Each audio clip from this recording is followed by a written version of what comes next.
Apparently,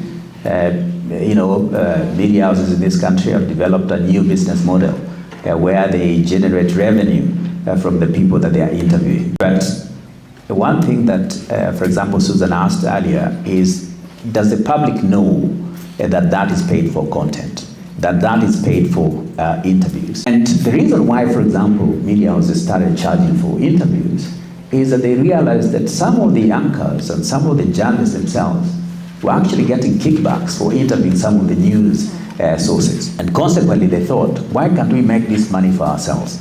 But that's a dangerous route to take, even when you're suffering existential or financial challenges, mainly because journalism and public interest journalism, investigative journalism, should not be paid for instance.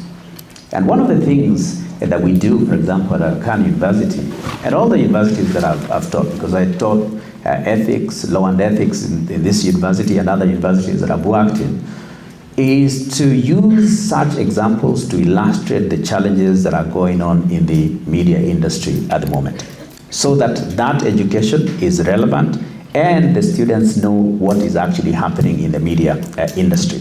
Because oftentimes they'll tell you that press freedom is important, but unless that press freedom starts from within, and there is serious introspection within the newsrooms themselves, the challenge of corruption and bribery within the newsroom will not be dealt with. The issues of truth, accuracy, and public interest journalism will not be promoted, will not be valued unless journalists are professional.